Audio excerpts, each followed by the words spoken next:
सर्वमङ्गलमाङ्गल्ये शिवे सर्वार्थसाधिके शरण्ये त्र्यम्बके गौरी नारायणी नमोऽस्तुते।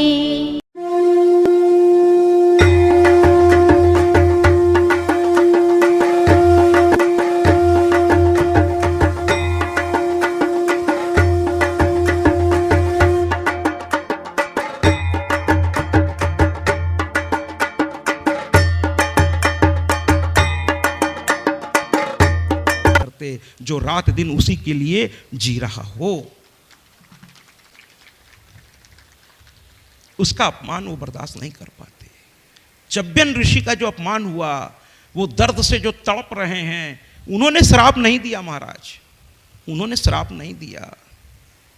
वो तो सर्वे भवन्तु सुखिनः सर्वे सन्तु निरामया, उस भाव वाले व्यक्ति थे।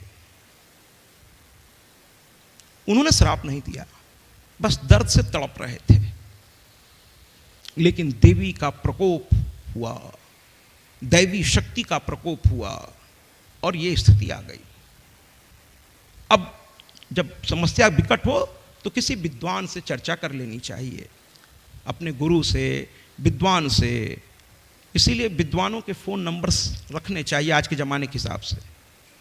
और जब कभी सामने से मिलने का मौका मिले तो उसको खोइए नहीं, जरूर जाइए और जा करके उनके पास थोड़ा बैठिए, कुछ ना कुछ मिल ही जाएगा। तो कुल मिलाकर के इन्होंने मतलब राजा को जब पता चला, खुद राजा परेशान। आजकल भी किसी किसी को ऐसी तकलीफ हो जाती है, वो बायोलॉजिकल कारण की वजह से हो जाती है, तो भाग के डॉक्टर के यहाँ जाना पड़ता है महाराज, क्योंकि शरीर की एक प्रक्रिया है कि कोई चीज़ अगर हम अंदर ले रहे हैं तो उसे बाहर निकालना भी जरूरी है। वो एक प्रक्रिया, एक चैन सर्किल है जो चलती है, जो चलती रहती है, यूं मूव करती रहती है महाराज। तो वो प्रक्रिया रुक गई तो दिक्कत होगी। आजकल भी लोग डॉक्टर के पास जाते हैं, अब वो दवा देता है कि भैया जल्दी से इनका किसी तरह से चीज़ें हों, ठीक हों, शरीर स्वस्थ हो इनका। जिनको कब्ज इत्यादि है वो इस दर्द को अच्छी तरह समझते होंगे कि कब्ज है तो सुबह सुबह परेशान है, क्योंकि जब तक शरीर का मल निकल के बाहर नहीं होगा, अंदर से आप प्रसन्न नहीं हो पाएंगे, कितना भी ऊपर से स्नान कर लें। तो अब राजा को बड़ी चिंता हुई, तुरंत आकस्मिक दरबार बुलाया गया महाराज। तुरंत एक इमरजेंसी की तरह मीटिंग बुलाई गई, सभी बड़े बड़े वरिष्ठ, उसमें एक से एक विद्वान भी आए कि ये समस्या एकाएक कैसे आई। सबने चिंतन किया तो समझ में बात आई कि वहाँ चब्बन ऋषि तपस्या में लीन है, कहीं ऐसा तो नहीं कि जाने अनजाने में उनका कोई अपमान हो गया हो। देखिए, मैं किन संतों की बात कर रहा हूँ? मैं उन संतों की बात कर रहा हूँ जो एकदम एकांत में कहीं बैठे हैं, किसी से कुछ नहीं कह रहे हैं, वो अपनी साधना में लीन हैं, उनके आसपास भी नहीं जाना चाहिए। वो अपनी साधना में लीन है। आप तो श्रद्धा से जाएंगे, लेकिन उन्हें आप एक तरह से डिस्टर्ब कर रहे हैं। वो एकांत में सब सारी दुनिया से, गौतम बुद्ध मैं बता रहा हूँ, ऐसे ऐसे पहाड़ों पर जाकर तपस्या, हमको बीरेन जी ले जाकर दिखाए कि महाराज पहले यहाँ बैठे, एकदम हड्डी बची थी उनके शरीर में, तो यहाँ से उठकर यहाँ आए, तो यहाँ सुजाता नाम की एक नृत्यांगना थी, उसने उनको खीर खिलाई तो थोड़ी उनमें जान आई महाराज। फिर वहाँ से इस पेड़ के पास आए और यहाँ उनको ज्ञान प्राप्त हुआ। ऐसे वो लिवा गए हमको दिखाने एक एक चीज। तो संत एकांत में बैठा हुआ है, और वो गया शहर से थोड़ा दूर है महाराज, करीब 14-16 किलोमीटर दूर है वो स्थान। आज मैं ऋषि वामदेव की तपोस्थली गया था, वहाँ भगवान शिव का दर्शन हुआ। वहाँ कुछ भक्त मिले जो वहाँ के बिजनेसमैन थे। आज संडे का दिन था, वो लोग वहाँ सफाई कर रहे थे अपने हाथों से। माँ की कुछ कृपा ऐसी थी, उन्होंने मुझको देखा, जबकि मैंने कुछ कहा नहीं, लेकिन वो पता नहीं क्यों आकर्षित हो गए और एक धोना शुरू किया। तो उसने कहा गुरुदेव आइए, हैं, मैं परिचय भी नहीं दिया, लेकिन बस उनको क्या भाव आया, कहें गुरुदेव आइए। फिर मैंने भी उनके साथ दिया। और एक चीज़ मैं यहाँ फिर अभी कहना चाहूँगा थोड़ा बाद में, और वो बताया कि देखिए ना कैसे ये कैसे कैसे लोग यहाँ क्या क्या कर जाते हैं महाराज। मैं बताऊंगा, उस पर भी आऊंगा। बता ही देता हूं कि देवता पर भाव आपका अच्छा है, लेकिन महाराज वो तो मत चढ़ाइए जो उन पर चढ़ता ही नहीं है। मैंने जैसे बताया था कि किसी पुरुष को सिंदूर किसी देवी पर नहीं चढ़ाना चाहिए, ये पुरुष को अधिकार नहीं है। सिंदूर स्त्री पर लगाने का अधिकार सिर्फ उसके पति को है महाराज। स्त्रियां एक दूसरे को लगाती हैं, सुहागनें एक दूसरे को लगाती हैं, लेकिन पुरुष किसी स्त्री पर सिंदूर नहीं चढ़ा सकता। और इसी तरह से भोले बाबा पर सिंदूर नहीं चढ़ता। अरे वो बैरागी आदमी है, तपस्वी हैं, साधक हैं, और वहाँ किसी ने खूब बढ़िया से सिंदूर चढ़ा रखा था। और वो जो सफाई करने वाले लोग थे वो संकोच में हमको देख रहे थे बार बार, और कहते और सफाई दे रहे थे। हम लोग तो रहते नहीं, देखिए ना कैसे चढ़ा गए। फिर मैंने कहा हमके कोई बात नहीं, आइए रगड़ के धोते हैं। वहाँ पीछे पीछे महेंद्र जी भी पहुँच चुके थे हमारे, तो फिर रगड़ के धोया गया। फिर उसमें उन लोगों ने हमको अपने से वो देने लगे, महाराज जी दूध चढ़ा दीजिए, महाराज जी ये चढ़ा दीजिए। बाद में वो पूछने लगे आप कौन हैं? तो मैंने कहा मैं श्रीमद् देवी भागवत का कथा। क्या मुझे हम लोग को एहसास हो गया था कि आप व्यास हैं, आप व्यास हैं। हमने कहा माँ की कृपा है। क्या गुरुदेव कथा कहाँ हो रही है?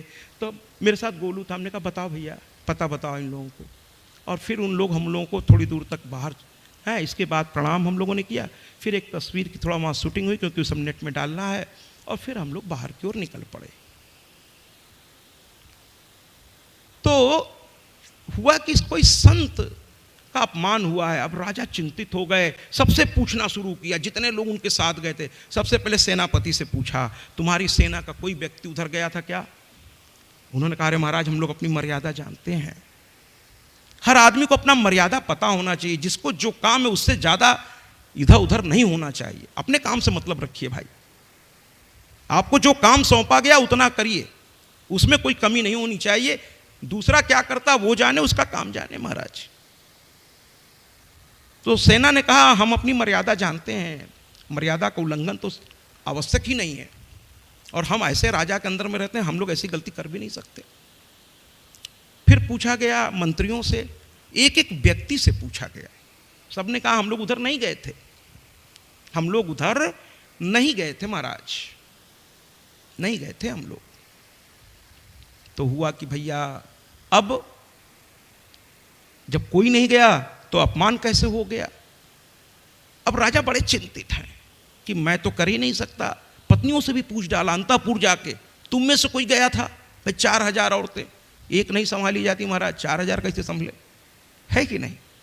तो जाके पूछा कि तुम में से तो कोई नहीं चला गया था? क्या नहीं नहीं नहीं कोई नहीं कोई नहीं कोई नहीं। अरे आप जैसे पति के रहते हम लोग बहुत मर्यादित जीवन जीते हैं, हम लोग नहीं गए थे उधर। अब राजा बड़े परेशान, कोई नहीं गया, फिर ये कैसे हो गया? राजा सर झुकाए बैठे हैं, पूरी प्रजा बैठी है महाराज, सारे उस नगर के वरिष्ठ लोग बैठे हैं। आइए अब जरा सुकन्या को देखें। सुकन्या को जब पता चला कि उसकी वजह से आज तकलीफ आ गई है, मेरे परिवार की प्रतिष्ठा दांव पे लगने वाली है, मेरे पिता का सर समाज में झुक जाएगा आज, वो आगे आई, वो आगे आई। सब लोगों ने कहा बिटिया आप कहाँ जा रही हो? अरे रात सभा चल रही है, वहाँ आपका क्या काम, आप इतनी छोटी सी हो? कि नहीं मुझे मेरे पिता के पास जाने दो, मेरे पिता सर झुकाए बैठे हैं, देखा नहीं जा रहा मुझसे, मुझे मेरे पिता के पास जाना है। क्योंकि उसे अपनी गलती का एहसास था। सीखना बच्चों, मैं किसी एक से नहीं कह रहा हूं, इस माध्यम से पूरे समाज से कह रहा हूं, यहां बैठे हर बच्चे से कह रहा हूं, जो मेरी आवाज सुन रहे हैं उनसे भी कह रहा हूं कि एक बार खुद को मिटा देना, लेकिन अपने माँ बाप का सर झुकने नहीं देना। औलाद ऐसी नहीं होती। अरे ने बड़े दुख से वो आपको बड़े नाजों से पाल रहे हैं, बड़ी सपने हैं उनके आपसे, बड़ी सपने हैं, टूटने नहीं देना। उनके आंख से अगर आंसू गिरा तो आप पर बहुत भारी पड़ेगा बच्चों, आगे चलकर बहुत भारी पड़ेगा। अभी आप ना समझ हो, जब समझ में आएगा तब आप रोओगे, लेकिन उस दिन कुछ हो नहीं पाएगा, कुछ नहीं हो पाएगा उस दिन। इसलिए ये कोई पुजारी जी तो नहीं जहां हम लोग गए थे, अगर होंगे तो तो कुल मिलाकर के महाराज बहुत दुखी थी, बहुत दुखी थी सुकन्या। कहीं मुझे मेरे पिता के पास जाने दो, मैं अपने पिता के पास जाना चाहती हूं। अब राजा की लड़की कौन मना करे, लोग रास्ता देने लगे। वो आंखों से आंसू की धारा बह रही है उसके, चलती चली जा रही, लोग रास्ता छोड़ते जा रहे हैं। वो पिता के पास पहुंच गई। पिता के पास बच्चों कैसे बैठना चाहिए आज सुकन्या से सीख लीजिए। घुटनों के बल बैठ गई, हाथ जोड़ लिया अपने पिता के सामने, आंखों से आंसू की धारा, कहती है, हे मेरे जनक, मैं आपको प्रणाम करती हूं, आप मेरे पिता हैं। राजा देख रहे हैं उसकी ओर कि क्या हुआ पुत्री। कहने लगी, पिताजी, ये जो संकट आया है इसकी वजह आपकी ये पुत्री है। स्वीकार कर लिया महाराज। आजकल के बच्चों से तो पूछते रहिए, एक ही जवाब देते हैं, नहीं हमने नहीं किया। अरे कृष्ण भी एक समय के बाद बोल देते थे, मैया मोरी मैं नहीं माखन खायो, बार बार कहते थे, मैया मोरी मैं नहीं माखन खायो, मैं नहीं माखन खायो, मैं नहीं माखन खायो। लेकिन हिंदी के आचार्य बैठे हैं, सूरदास के शब्दों का जरा जादू देखिए। अंत में जब मैया ने छड़ी उठा लिया, सब कुछ डरा दिया, और उसके बाद वो हार गई, छड़ी नीचे रख दी और खुद बैठ के, माताएं बड़ी प्यारी होती हैं, बच्चों को डांटते डांटते खुद ही रोने लगती हैं। तो खुद बैठ के जब जैसे ही रोई, कृष्ण आगे बढ़ के उनके आंसुओं को पोंछते हुए बाबा सूरदास लिख देते हैं, मैया मोरी, अभी तक कह रहे थे मैं नहीं माखन खायो, और जैसे ही माँ के आंखों में आंसू देखा, आंसू पोंछते हुए कहने लगे, बाबा सूर ने कह दिया कि मैया मोरी, मैं नहीं को थोड़ा सा अलग कर दिया और कह दिया, मैया मोरी मैंने ही माखन खायो। अच्छा नहीं लगा क्या? शब्दों की जादू, एक शब्द थोड़ा इधर से उधर कर दीजिए, अर्थ बदल जाता है। हिंदी के अध्यापक हम लोग जानते हैं। जैसे वृद्धावस्था में लोग कहते हैं कि मैं अकेला काफ़ी हो गया, मैं अकेला काफ़ी हो गया हूँ, मैं अकेला काफ़ी हो गया हूँ। मैं वृद्धों से, क्योंकि मैं अब उसी श्रेणी में आ रहा हूँ धीरे धीरे, मैं हाथ जोड़ के कहता हूँ, आप इस शब्द को थोड़ा बदल दीजिए। आप ऐसे कहिए, मैं अकेला ही काफ़ी हूँ, मैं अकेला ही काफ़ी हूँ। अच्छा नहीं लग रहा क्या ये बात? मैं अकेला ही काफ़ी हूँ। हर आग से वाकिफ हूँ, जलना मुझे आता। अरे आप बड़े बड़े पदों पर बैठ कर रिटायर हुए हैं भाई साहब, आप हिम्मत हार गए, आप हिम्मत हार गए। थोड़ी सी उम्र क्या चढ़ी, आप अपने आप को कमजोर समझने लगे। अरे आप वो हैं जो दुनिया को नचाएं अपनी उंगली पर, आप कैसे टूट सकते हैं, कैसे? अरे यारो उठो, चलो भागो दौड़ो, मरने से पहले जीना न छोड़ो। निकल पड़िए आप क्या नहीं कर सकते। हर आग से वाकिफ हूं, जलना मुझे आता है, अगर तुम साथ नहीं तो भी जलना मुझे आता है। तो अपने बच्चों से कह दीजिए कि तुमने मुझको नहीं, मैंने तुम्हें पैदा किया है। आज भी इतनी क्षमता है कि मैं तुम्हें रास्ता दिखा सकता हूं। और बच्चों से कहूंगा कि अभागे हैं वो बच्चे जिनके गार्जियंस चुप हो जाते हैं, क्योंकि अगर बड़े जिस घर में चुप हो गए, उस घर को तो भगवान भी बचा नहीं सकेंगे महाराज। अभागे हैं वो बच्चे जिनके बड़े चुप हो जाते हैं कि जाओ जो करना है करो, तुम जानो तुम्हारा काम जाने, मेरा तो कट ही गया है। अभागे हैं ऐसे बच्चे जो अपने माँ बाप को ही चुप कराने में लगे हुए हैं। बहुत पछताएंगे आप, मत चुप कराइए। ये भगवान के ये दूसरे रूप हैं। देखिए भगवान तो मेरा एक ही है, हाँ उसके दूसरे रूप, गुरु के रूप में, माता पिता के रूप में मुझे स्वीकार्य है। लेकिन भगवान, मैया तो कहती एको हम द्वितीयो नास्ति, एक ही मैं, दूसरा कोई और मेरे जैसा हो ही नहीं सकता। तो सुकन्या रोती हुए कह रही है कि हे पिताजी, मेरे द्वारा मेरे द्वारा मेरे द्वारा कहते कहते रोने लगी। गलती स्वीकार करना सीखिए बच्चों।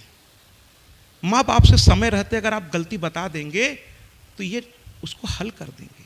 थोड़ा डांटेंगे जरूर, हो सकता है थोड़ा एक आध चांटा भी लगा दें, लेकिन आपको उस मुसीबत से निकाल के बाहर कर देंगे, आपको सुरक्षित रखेंगे। ये इनसे अपने दिल की बात कह दिया कीजिए, वरना कोई तीसरा इसका बहुत फायदा उठा ले जाएगा। आप डर के मारे उनको बताएंगे नहीं माँ बाप को, और तीसरा इसी में ब्लैकमेल करेगा आपको। इसलिए मैं आज कहना चाहता हूं आपसे कि कुछ भी हो जाए, बड़ी से बड़ी भूल हो जाए, हो जाती है, संसार है, भगवान से भी हुई है, हमसे भी हुई है ना, सबसे हुई है। मैं तो कहता हूं भगवान से भी हुई है महाराज, हुई है, कई जगह पर हुई है। उस पर चर्चा कभी और करेंगे। जब वो पृथ्वी पर आए, जब वो आकाश में है, तब तो वो गुणातीत हैं, लेकिन वो लीला में कुछ किए। सती मैया ने भी तो किया ना, तभी तो उस शरीर को छोड़ के फिर पार्वती रूप में आई। गलती तो हो गई ना, तो भगवान ने फिर पत्नी मानने से इनकार कर दिया। महादेव ने सामने आसन दे दिया कि अब तुम मेरी मैया रूप में चली गई। लेकिन वो लीला थी, लीला थी स्त्रियों को समझाने का। उसमें जब वो कथा में आऊँगा तो मैं बताऊँगा, अभी तो बच्चों से बात हो रही है। वो एक लीला होती है, भगवान लीला करके हमें आपको सिखाते हैं कि अगर ऐसा करोगे तो ऐसा होगा, ऐसा करोगे तो ऐसा होगा, ऐसा करोगे तो ऐसा होगा। ये कथाएं केवल एक था राजा एक थी रानी, दोनों मर गए, खत्म कहानी, ऐसी कथा लेके मैं चला ही नहीं हूँ, मैं चला ही नहीं। मैं तो सरल तरीके से आपको समझाने की प्रयास कर रहा हूँ, और माँ से थोड़ा मिलाने का प्रयास है मेरा। मैं कौन और मेरी हस्ती क्या, एक दिन 9 मन की लकड़ी पे फूंक दिया जाऊँगा, काहे का सत्या, काहे का सत्या जी, चला जाऊँगा इस संसार से, एक तस्वीर बन जाऊँगा। कहते हैं ना कि आदमी को किस बात का इतना गुमान है, जबकि अंतिम यात्रा में भी उसे 4 आदमी के कंधे की जरूरत पड़ती है, चलकर खुद नहीं जा पाता, फिर किस बात का उसको अहंकार है महाराज, किस बात का अहंकार। तो सुकन्या रोने लगी, रोते रोते अपना सर जो है पिता के चरणों में लगा दी। पिता ने कहा गलती तो बताओ, बस रोए जा रही हो। और सब रोने लगे उसकी इस सादगी को देखकर। जब आप हृदय से बोलेंगे ना बच्चों, तो विश्वास कीजिए सारी दुनिया आपको सर पे उठा लेगी। जो यहां से बोलता है बच्चों ना, उसके बात का असर बहुत दूर तक पड़ता है, और जो केवल यहां से बोलता है उसकी बात कोई सुनता ही नहीं ठीक से। इसलिए यहां से बोलने की आदत डालिए, यहां से, यहां ईश्वर का निवास होता है, यहां से बोलिए। और एक चीज और सुन लीजिए बच्चों, मैं दिल पे हाथ तो रखा हूं और कह भी रहा हूं यहां से बोलिए, लेकिन महाराज दिल के ऊपर दिमाग होता है, जरा ये भी ध्यान रखिएगा। भगवान की रचना भी समझिए, सबसे ऊपर आपको सोचने की शक्ति दी गई है। तो मेरे कहने का तात्पर्य है कि दिल अच्छा भी सोचता है, बुरा भी सोचता है, लेकिन दिमाग का उस पर नियंत्रण रखिए। जो दिल कहे सिर्फ वो मत सुनिए, बल्कि दिल और दिमाग का संतुलन करके जो निकले उसे सुनिए, उसे सुनिए। नहीं समझ में आवे तो उसके लिए माता पिता हैं, डिस्कस कर लीजिए थोड़ा सा, क्या दिक्कत है। आपके अपने माँ बाप हैं भाई, डीएम साहब होंगे वहाँ होंगे, अपने ऑफिस में होंगे, यहाँ तो आपके पापा हैं, क्या दिक्कत है। उद्योगपति हैं तो अपने मिल में हैं, यहाँ तो आपके पिताजी हैं। कितना बड़ा अधिकार भगवान ने आपको दिया है कि जिस डीएम से मिलने के लिए टाइम लेना पड़ता है, और आप जब चाहें अपने पापा का दरवाजा खटखटा के जा सकते हैं, फिर भी हम नहीं जाते। क्यों नहीं जाते आप? बैठिए तो उनके पास थोड़ा जाके, थोड़ा गंभीर रहते हैं पिता, बैठ के देखिए, चरण दबाने के बहाने बैठ जाइए महाराज, क्या दिक्कत है। पापा लाओ, पैर दबाते हैं, पापा अंदर से बहुत खुश होंगे, ऊपर से वैसे गंभीर भले बने रहें, और अंदर से बहुत खुश होंगे, अपने भाग्य को सराहेंगे कि बहुत अच्छे बच्चे मिले हैं, और प्यार भी करेंगे आपको। ठीक है। तो सुकन्या ने कहा, तब राजा ने उसके चेहरे को ऐसे पकड़ा कि बिटिया बता हुआ क्या। कहने लगी, पूरी घटना उसने बता दी, एकदम एक एक शब्द उसने सही सही जैसे रखना था वैसे रख दिया, एक एक शब्द रख दिया। और जैसे ही राजा ने सुना, कहे बिटिया अभी मैं तुमसे आके बाद में बात करूंगा। ऐसा नहीं दिखे, तुरंत डांटना नहीं चाहिए बच्चों को, पहले उस चीज से उसको निकालिए, फिर बैठ के आराम से बात करेंगे, वो भी समझ पाएगा। और एक तरफ वो फंस के आया है, उस पर आप शुरू हो जाएंगे, उधर मैटर बिगड़ रहा है, तो पहले मैटर से उसको बाहर करिए, फिर उसको बैठ के फिर बात करिए, जरूर करिए, अच्छे तरह बात करिए। लेकिन पहले जहां उसको समस्या है उससे निकालिए उसको। जैसे ही राजा ने सुना एकदम से उठे और बिटिया को प्यार से किनारे किया और इसके बाद जो दौड़ लगाई। ये होता है पिता, ये होता है पिता अपने बच्चों को तुरंत मुसीबत से बाहर करने के लिए जो उससे बन पड़ता है करता है। तुरंत दौड़ लगाया उन्होंने। उनके वस्त्र, अंग वस्त्र राजा पहनते हैं ऊपर, ये सब गिर के इधर उधर, बस केवल कुर्ता धोती रह गया था। दौड़ने लगे, उनका देखा देखा सेनापति दौड़ा, प्रधानमंत्री दौड़ा, भाई राजा दौड़ रहा तो सब दौड़ने लगे उसके पीछे, है ना। वो होता है बड़े लोग जब भी चलते अकेले नहीं चल, लोग रहते ही हैं, है ना। थोड़ा वीआईपी एंट्री होती ही अलग तरह की है, लेकिन सब दौड़ पड़े साहब। और रथ वाले को लगा इतना समय नहीं है कि रथ सजाया जाए, इतना समय नहीं है, तो उसने घोड़ा ला करके सामने खड़ा किया। जैसे आजकल ड्राइवर गाड़ी ला के खड़ी करती हैं, पहले रथ हुआ करते थे, तो रथ का समय नहीं था तो घोड़े ले आया, ला के खड़ा कर दिया महाराज। और घोड़े ला के खड़ा किया, राजा छलांग लगा एकदम सीधे, शरीर बड़ा सधा हुआ था, सीधे घोड़े पे बैठे, एड़ मारी और घोड़ा हवा से बात करने लगा। सेनापति के भी घोड़े आ गए, भाई जैसे कलेक्टर साहब फिर एसडीएम साहब, सबकी गाड़ियां लगने लगती हैं एक के बाद एक के बाद। किसी पार्टी वार्टी में जाइए, कहीं किसी और भी जगह जाइए, तो वहाँ जब अधिकारी निकलने लगते हैं तो सब गाड़ियां लाइन से एक के बाद बड़ी सीरियल से लगी रहती हैं। वो बैठे, फिर दूसरी गाड़ी आई, फिर वो बैठे, फिर वो बैठे। तो इसी तरह सेनापति के घोड़ा आया, वो भी छलांग लगा के बैठा, फिर प्रधानमंत्री का, फिर मुख्यमंत्री, ऐसे करते करते सब घोड़े से चलने लगे महाराज। सारे उस राज्य के वरिष्ठ लोग चल पड़े जहां सन्यासी बैठा था। एक सन्यासी की साधना में इतनी शक्ति, वो बैठा हुआ है और ये लोग पहुंच गए। घोड़ा छोड़ करके कूदे महाराज, सेनापति, प्रधानमंत्री और सब चरणों में जाके पड़ गए। त्राहिमाम रक्षमाम पाहिमाम। और सैनिक तुरंत वो मिट्टी हटाने लगे उनके शरीर से, बड़ी सावधानी से पूरी मिट्टी हटवाई गई। महाराज खड़े होकर देख रहे हैं, तुरंत उनको स्नान कराया गया। चूंकि महाराज खड़े हैं, उनके साथ सारा कुछ व्यवस्था है। भाई अगर कोई संत है तो उसको सारी व्यवस्था अगर आप दे देते हैं, उसका रुआ प्रसन्न हो गया तो वो आशीर्वाद दे देगा आपको। तो तुरंत जो है सब कुछ हटाया गया और तुरंत वैद्य थे, उन्होंने उनको लटा करके आंखों में से रक्त को साफ किया और उसमें औषधियाँ डाली। थोड़ा उनको आराम मिलने लगा। फिर उनको जब थोड़ा आराम मिल गया, उनको बैठाया, पाद अर्थ से उनका पूजन किया और सब कुछ करने के बाद, नैवेद्य इत्यादि अर्पित करने के बाद, ये नियम होता है संत के यहाँ कभी जाइए मिलने भी तो खाली हाथ नहीं जाना चाहिए महाराज। पुष्प ले लीजिए, कुछ फल फूल जो आपका सामर्थ्य हो। मंदिर में जाइए तो भी खाली हाथ मत जाइए, अपने से बड़ों से मिलने जाइए। ऐसे हम लोग जब ऑफिशियल कोई काम होता है तो इतना हमको जानकारी रहती है महाराज कि हमें इनसे काम है, तो हम लोग जाते हैं लेके। लेकिन जब मंदिर जाते हैं तो सोचते हैं अरे भगवान जी को क्या जरूरत है, ऐसे ही जा कहते हैं और ठीक है प्रभु, है ना, और फिर निकल लेते। और कभी तकलीफ हुई तब तो भैया पूछिए नहीं, भगवान को परेशान करेंगे, वहाँ का पुजारी को। महाराज जी बताओ, कुछ बताओ, ग्रह नक्षत्र देखो, कहूँ भूत पिशाच तो नहीं है? अरे भैया सारे भूत आप ही के घर में घुस गए। ऐसा कुछ नहीं है, ये सब प्रारब्ध है, प्रारब्ध है, वो समय के अनुसार आता है। सुख और दुख प्रारब्ध से, आपके जो कर्म हैं वो बीज बन के लग जाते हैं और वो समय अनुसार फल देते हैं, समय अनुसार फल देते हैं। तो वो अलग बात है, अभी उसकी चर्चा नहीं करेंगे। यहाँ संत के सामने सब फिर उनको औषधि और थोड़ा नैवेद्य वेद्य, पहले उनको पूरा विधिवत जो उनका आतिथ्य सत्कार है उन्होंने किया राजा ने। करने के बाद फिर बैठ गए उनके चरणों के पास, कहने लगे महाराज ये कैसे हुआ आप? तो वो कहे कि महाराज आप तो सब जानते हैं, फिर मुझसे क्यों पूछ रहे हैं?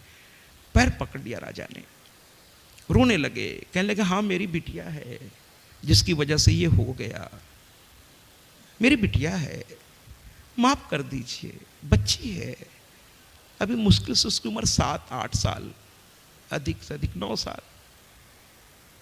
बहुत छोटी है, माफ कर दीजिए। तो ऋषि ने कहा नहीं इतनी छोटी भी नहीं है, ये आपका प्यार है जो उसको इतना छोटा कह रहा है। 12 साल से जब ऊपर बच्चे हो जाते हैं तो इतना तो समझते ही क्या करना क्या नहीं करना। और उस समय उसकी जो रियल उम्र थी 14 वर्ष थी। लेकिन राजा घबराहट में बोले जा रहे थे बच्ची है बच्ची है। बड़े बच्चों को भी लोग कह देते हैं अरे बच्चा है माफ़ कर। अरे भैया बच्चे की भी एक उम्र होती है, उसके बाद वो बड़ा हो चुका है। आपकी नज़रों में बच्चा है लेकिन समाज की नज़र में वो बड़ा हो चुका है। कानून भी एक समय के बाद कहता है ये बालिग है, जो करेगा इसकी जिम्मेदारी इसकी होगी। तो कह नहीं बड़ी है, इतनी बच्ची नहीं है। तो कहने लगे महाराज अब तो गलती हो गई, क्षमा कर दीजिए, क्षमा बड़न को चाहिए छोटन को अपराध। उन्होंने कहा मैंने कुछ कहा ही नहीं, मैंने तो कोई श्राप भी नहीं दिया महाराज। तो कहें लेकिन महाराज आपने श्राप नहीं दिया, लेकिन स्थिति ये है कि हमारी पूरी प्रजा यहाँ तक कि पशुओं के मल मूत्र अवरुद्ध हो गए। ऋषि अवाक होकर देखने लगे, कहने लगे अरे ऐसा है? कहे हाँ ऐसा ही है महाराज। तब ऋषि आंख बंद करके सोचने लगे, आंख तो फूट चुकी थी, तो ऐसे ही सोचने लगे। थोड़ी देर बाद थोड़ा वो अपने आप में आए और कहने लगे कि देखो भैया, जब तक इसका प्रायश्चित नहीं होगा तब तक ये समस्या हल नहीं होगी। श्राप मैंने दिया ही नहीं है कि मैं वापस ले लूं। ये तो जो दैवी विधान है, जैसा कर्म जैसी करनी वैसी भरनी, उस आधार पर हुआ है, तब इसका वापसीकरण भी करना पड़ेगा। तो कहे महाराज कैसे? कहे जिसने दर्द दिया है वही दवा देगा, जो जो करता है वही। इसीलिए मैं कहता हूं कि आप अनुष्ठान कराइए।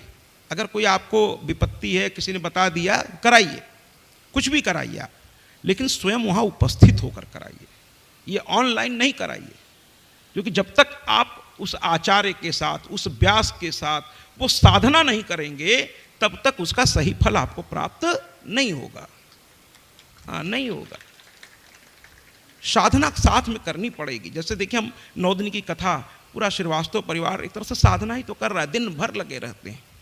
अतिथि भी आ रहे हैं, कथा व्यास भी बैठे हुए हैं, तो सबके सेवा सम्मान में कोई कमी न रह जाए। तो एक तपस्या चल रही है। ये 9 दिन की जिंदगी एक अलग जिंदगी है, बाकी रोज की जिंदगी अलग होती है महाराज, उसके अपने सुख दुख होते हैं। लेकिन इसमें परिश्रम तो बहुत है, लेकिन विश्वास करिए कि इसमें आनंद बहुत है। आनंद आ रहा है ना?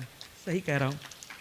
दिन भर थकान लगती है, लेकिन आचार्यों की व्यवस्था, व्यास की व्यवस्था, अतिथि आए उनकी व्यवस्था, और रात को थक के लगता है बस अब बिस्तर पर गए तो बस राम भगवान मालिक है।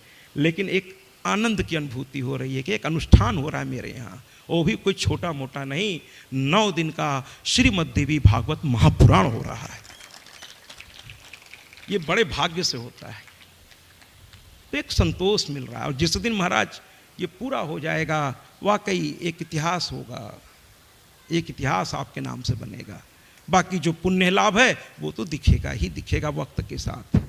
और अभी दिख रहा है महाराज, अभी दिख रहा है। यहाँ जो कुछ हो रहा है वो अंतर्राष्ट्रीय लेवल पे जा रहा है।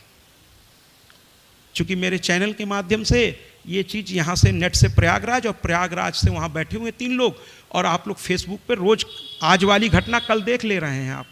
आप लोग अगर फेसबुक से जुड़े हो मेरे, तो आज की कथा कल देख लीजिए, और कल वाली आज पड़ चुकी है। तो फेसबुक पर अगर मेरा चैनल आपको ढूंढना हो तो फेसबुक सर्च पे जाइए, सत्याजी महाराज केवल लिखिए, और मेरी फोटो से आप मेरी प्रोफाइल पहचान के उसको फॉलो कर लीजिए। और इस कथा को, और इसके साथ साथ और भी जो कथाएं मेरी हुई हैं कोरोना काल के बाद, और एकदम सजी सजाई तरीके से विधिवत एडिटिंग के साथ, पूरे आनंद के साथ, तो यूट्यूब पे चले जाइए। यूट्यूब पे जाकर के सर्च पर, उसके माइक पर सत्याजी महाराज केवल बोलिए, मेरी सामने कोई ना कोई कथा का कोई रूप आ जाएगा। और उसमें करीब कोरोना काल के बाद की 200 से 250 घंटे की कथा, आधे आधे घंटे की अलग अलग जगहों की पड़ी हुई है। उसको सब्सक्राइब कर लीजिए, बार बार ढूंढना नहीं पड़ेगा। यूट्यूब चैनल पर ज़्यादा सजा करके वो चीज़ पेश की जा रही है। और फेसबुक पे चूंकि जल्दी है तो तुरंत कथा हुई, थोड़ा सा एडिटिंग जो संभव हो सका हुआ, और तुरंत वाईफाई से उसको नेट के द्वारा, आजकल तो सोशल मीडिया बहुत स्ट्रांग है, तुरंत चढ़ा दी जा रही है। उसको भी दुनिया देख रही है। और यूट्यूब तो अंतर्राष्ट्रीय लेवल पे लोग देखते हैं, उसमें तो कोई भी कभी भी देख सकता है। तो उसको थोड़ा और सजा कर, ये कथा भी 15 दिन बाद यूट्यूब पे चढ़ जाएगी, और बाकी कथाएं उसमें पहले से मौजूद है। 200 से 250 घंटे की, आधा आधे, अपने समय सुविधा अनुसार जब इच्छा करे। माँ की कथा है ये, जितना सुनिए उतना अच्छा। तो यूट्यूब पे सर्च कर लीजिए सत्याजी महाराज, फेसबुक पे सर्च कर लीजिए सत्याजी महाराज, इंस्टाग्राम पे सर्च कर लीजिए, टेलीग्राम पे सर्च कर लीजिए, ट्विटर पे सर्च कर लीजिए। हर सोशल मीडिया पर माँ का ये दास आपको कथा सुनने के लिए बेचैन है। सुनिए ना कथा माँ की, बहुत प्यारी है। जिस भी सोशल मीडिया पर आप चले जाए मिल जाएगी, बस सत्याजी महाराज कहिए, बहुत सरल है ढूंढना। तो कुल मिलाकर के महाराज अब राजा ने कहा कि फिर उपाय बताइए, बिना प्रायश्चित के अगर ये नहीं दूर होगी तो उपाय बताइए। संत उपाय भी बताते हैं। संत वही है